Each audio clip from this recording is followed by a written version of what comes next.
Assalamualaikum warahmatullahi wabarakatuh.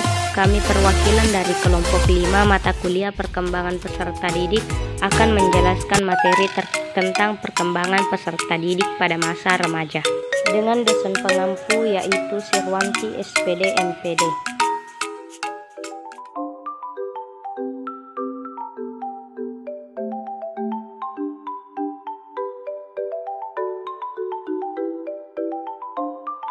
Langsung saja di bagian pertama mengenai masa remaja. Masa remaja merupakan masa yang sebagian besar diarahkan pada hubungan dengan teman sebaya. Masa ini merupakan masa bangkitnya kepribadian ketika minatnya lebih ditujukan kepada pengembangan pribadi sendiri. Pada masa ini, remaja lebih menyukai mengembangkan harapannya terhadap orang lain serta menaruh perhatian terhadap perilaku jujur, keadilan dan sikap membalas jasa. Adapun ciri-ciri pada masa remaja, yang pertama yaitu ciri primer, ditandai dengan datangnya menstruasi pertama bagi wanita dan produksi cairan pada laki-laki. Adapun yang kedua yaitu ciri sekunder, perubahan pada bentuk tubuh pada kedua kelamin. Selanjutnya yaitu ciri tersier, merupakan ciri yang tampak pada perubahan tingkah laku. Baik, saya akan melanjutkan materi tentang sosio-emosional remaja.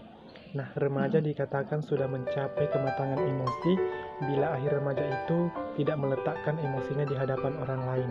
Artinya di sini dia tidak menunjukkan emosinya serta-merta, melainkan menunggu saat yang tepat dan waktu yang lebih tepat untuk mengungkapkan emosinya dengan cara yang lebih tepat dan dapat diterima oleh seseorang yang diajaknya berinteraksi. Salah satu tugas perkembangan remaja yang sangat sulit adalah yang berhubungan dengan penyesuaian sosial. Jadi ini yang paling sulit ya. Kemudian saya akan jelaskan berikut beberapa konsep dalam perkembangan sosio-emosional pada masa remaja hingga dewasa. Yang pertama di sini ada yang dimaksud dengan identitas.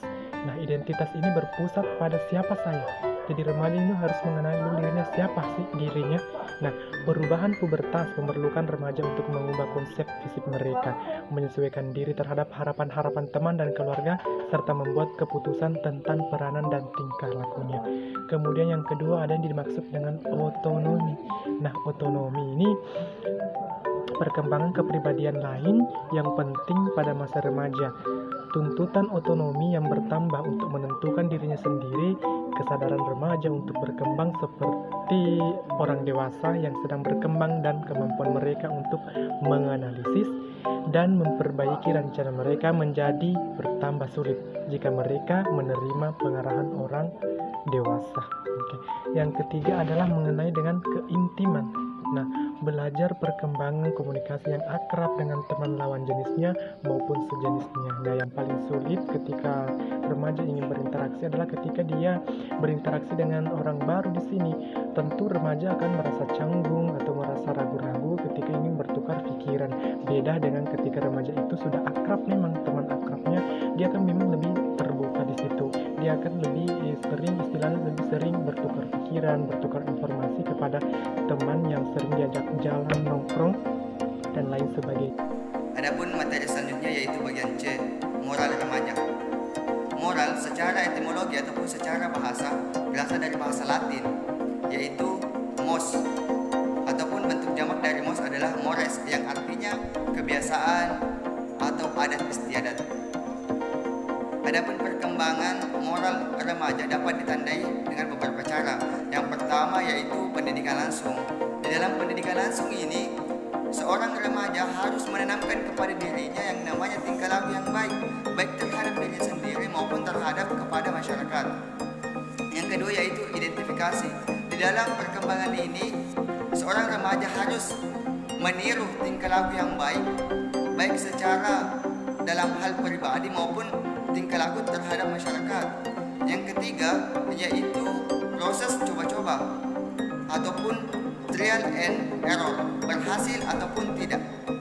Dalam perkembangan ini, remaja dituntut untuk mengembangkan tingkah laku yang mereka sudah dapat atau pembelajaran mengenai tingkah laku yang baik kepada diri sendiri maupun kepada masyarakat. Faktor yang mempengaruhi kepribadian remaja dibagi menjadi dua, yaitu faktor eksternal dan faktor internal. pengaruh dari dalam, yaitu dilihat dari diri pribadi seorang remaja tersebut, ataupun gen ataupun penurunan sifat terhadap anak tersebut dari orang tuanya. Contohnya, apabila orang tuanya pemarah, maka secara otomatis gen tersebut akan turun kepada anaknya. Faktor yang kedua yaitu faktor eksternal. Di dalam faktor ini yang berperan memengaruhi moral yaitu lingkungan ataupun masyarakat sekitar. Kemandirian remaja. Dalam bahasa Indonesia, kata mandiri diartikan sebagai suatu keadaan dapat berdiri sendiri, tidak tergantung kepada orang lain. Kemandirian merupakan suatu bentuk perilaku mampu berinisiatif, mampu mengatasi masalah yang terjadi, serta mampu melakukan berbagai kegiatan dan tidak tergantung dengan orang lain yang ditujukan untuk kepentingan pribadi dan kepentingan umum. Menurut Fels, dalam Res 1996 menyatakan bahwa kemandirian merupakan salah satu aspek yang gigih diperjuangkan dan didamkan oleh setiap para remaja. Tuntutan adanya separasi atau self-detachment dari para remaja terhadap orang tua atau keluarganya semakin tinggi. Hal ini sejalan dengan memuncaknya proses perubahan fisik, kognisi, afeksi, sosial, moral, dan mulai matangnya pribadi para remaja saat memasuki masa dewasa awal.